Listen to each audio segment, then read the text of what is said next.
Hola chicos, en este video nos va a tocar analizar lo que fue la crisis del petróleo de 1973 y las medidas que vinieron como consecuencia de esa crisis, que son las medidas económicas neoliberales.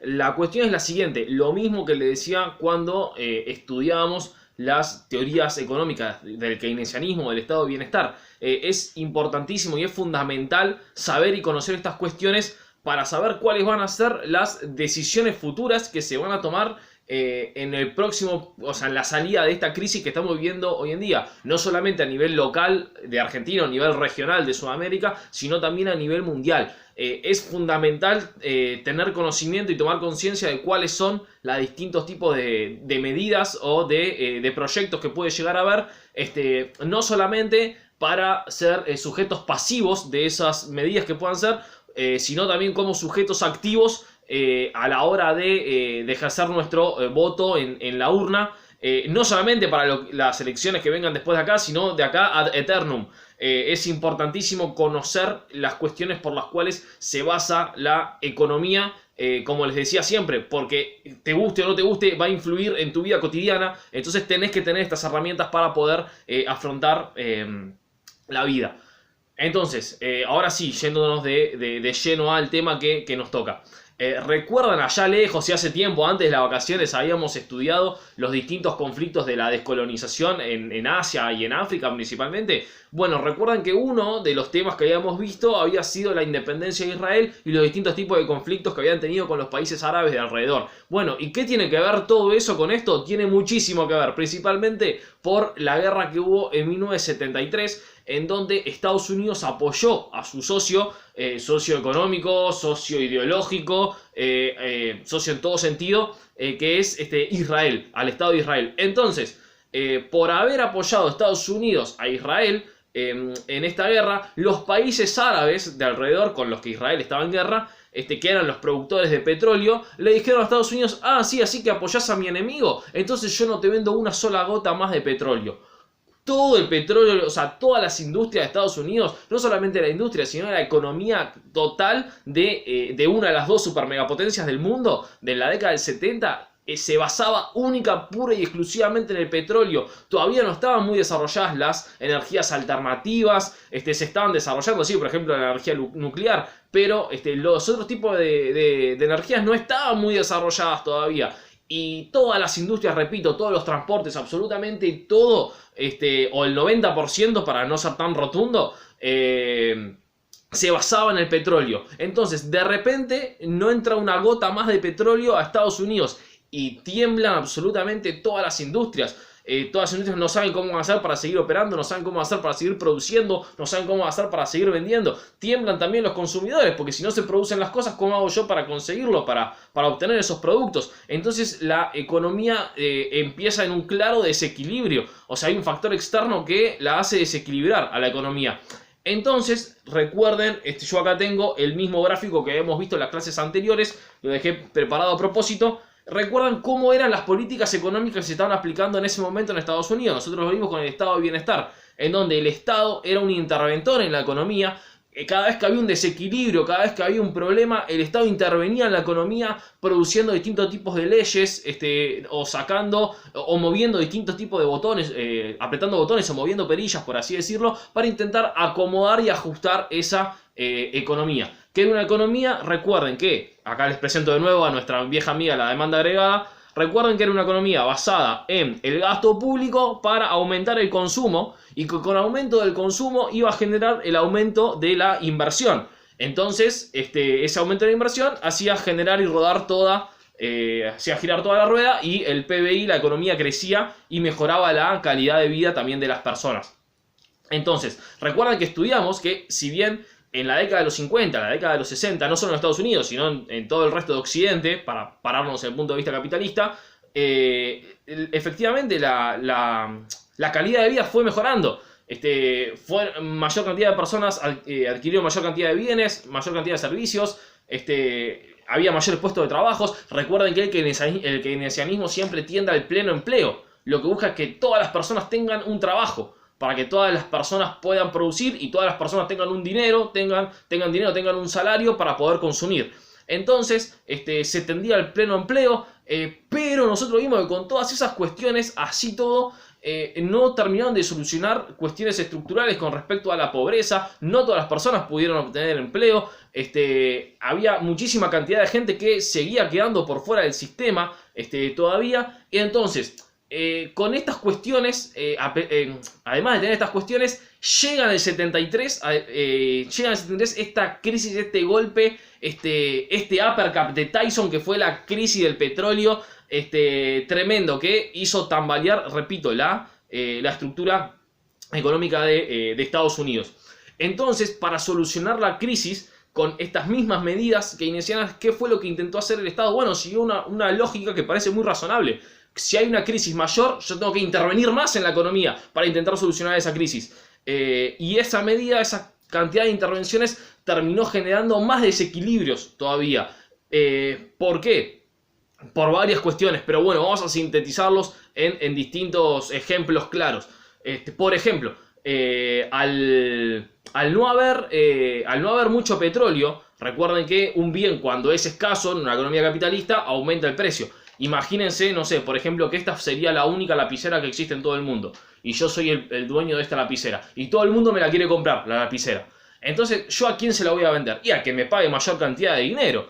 Entonces, ya sea que alguien me pague 10, 20, 100, 200, 1000, 1 millón de pesos, tomá, se la vendo a ese que me la quiere comprar 1 millón de pesos.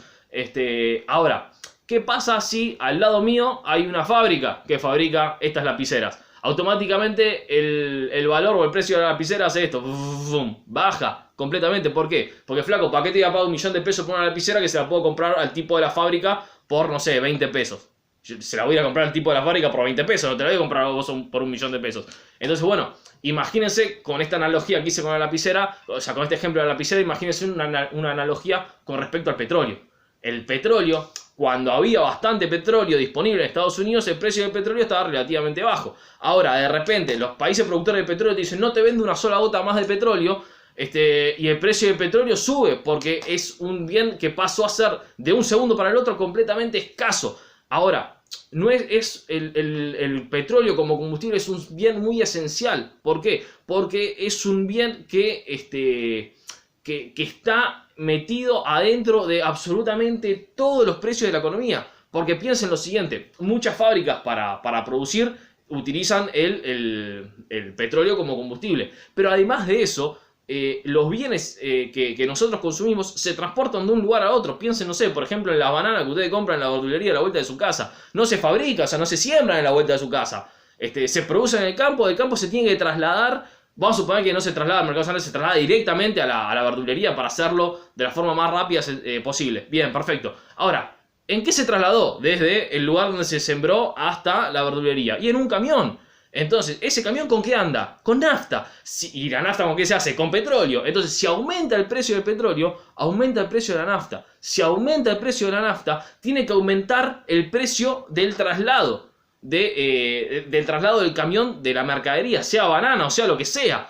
Entonces, ese aumento de precio de la nafta se traduce directamente a precios. ¿Por qué? Porque, flaco, a mí si el tipo del camión me cobra más caro, yo para poder tener mi negocio funcionando te tengo que subir el precio de las bananas. Repito, banana o lo que sea, banana, lapicera o lo que sea. Yo te tengo que subir el precio porque si no, no me dan los números.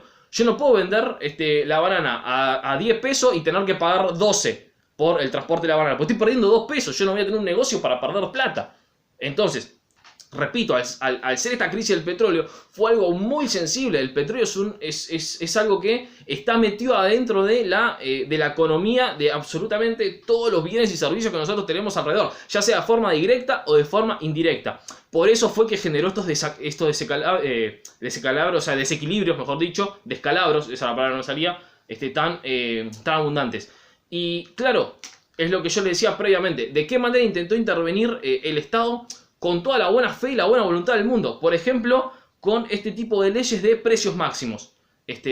Lo cual beneficia muchísimo al consumidor. Porque, no sé, yo lo obligo al verdulero, siguiendo el mismo ejemplo de la banana. Yo lo obligo al verdulero y decir, no, el precio máximo de la banana tiene que ser 100 pesos. Así la gente puede seguir comprando banana. Porque si no, si vos pones el precio de la banana no sé, a 2000 pesos y la gente se queda sin consumir un alimento. y es un bien muy necesario. La gente tiene que consumir un alimento. Si quiere subir el precio de los autos de lujo, que suba el precio de los autos de lujo. Total, son muy pocas las personas que pueden... Si tenés plata para comprarte un auto de lujo, vas a poder pagar un poco más. Pero una banana es algo que lo compra todo el mundo.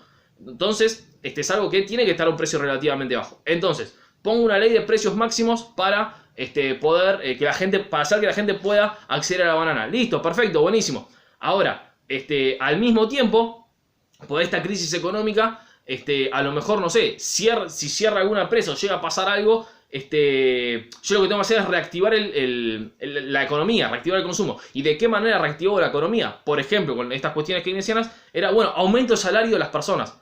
O sea, no pongo leyes de precios máximos y aumento el salario de las personas, así las personas tienen más dinero y pueden aumentar el consumo. Entonces pueden salir y comprar mayor cantidad de cosas y eso reactiva la economía. Ok, buenísimo. Ahora, ¿de dónde saco la plata para poder hacer que aumente el salario de las personas? Y bueno, esa plata la puedo sacar de dos maneras distintas. Por un lado puedo emitir dinero, por un lado puedo, el famoso darle a la maquinita, emitir dinero, que si vos no lo haces de forma controlada, eso puede generar inflación y genera algo que nosotros estamos desgraciadamente recontra medio acostumbrados a tenerlo en cuenta. Les hago un pequeño ejemplo para que tengan en cuenta esto. Piensen cuánto salió un alfajor el año pasado, cuánto sale el mismo alfajor ahora, y déjense anotado ese precio de ese alfajor para ver cuánto va a salir el año que viene, y el próximo, y de acá a 4 años, y de acá a 8 años, para que vean que no es algo relacionado con un color político, o nada, es un problema económico general que, por desgracia, todavía no lo pudimos solucionar. Entonces, volviendo, yo quiero aumentar el consumo, vamos con la demanda agregada, así se entiende. Yo lo que tengo que hacer es aumentar el consumo para que la gente pueda gastar más, y así reactivo la economía.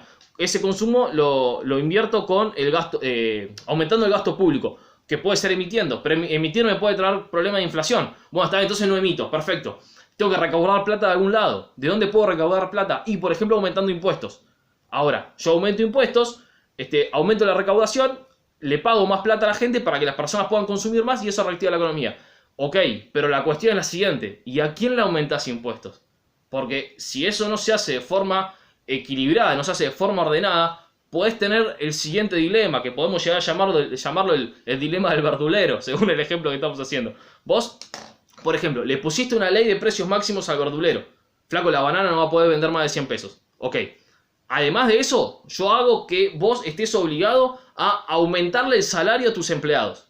O sea, vos tenés que pagarle más plata a tus empleados porque tengo que reactivar el consumo. Ok, perfecto. Entonces, vos tenés una ley de precio máximo, le tenés que aumentar el precio de tus empleados y encima yo hago que me pagues más impuestos por las bananas que vos vendés. O sea, las ganancias que tiene este tipo, las ganancias que tiene el verdulero, por un lado, bajan las ganancias porque le aumentó la nafta, recuerden, crisis del petróleo. Por otro lado, yo te pongo una ley de precios máximos. Vos no podés subir el precio para tener más ganancias. Encima, yo te hago que tengas que pagarle más dinero a tus empleados. O sea, bajás muchísimo más las ganancias. Y encima de todo, yo te cobro más impuestos porque necesito más plata para redistribuirla a los otros sectores de la economía. Entonces las ganancias bajan. Y llega un momento en donde el verdulero dice, flaco, tengo que cerrar porque estoy perdiendo plata trabajando. Tengo que cerrar o tengo que echar a todos mis empleados porque no los puedo mantener o tengo que cerrar el negocio porque, repito, estoy perdiendo plata. Entonces, ¿a dónde quiero llegar con todas estas cuestiones?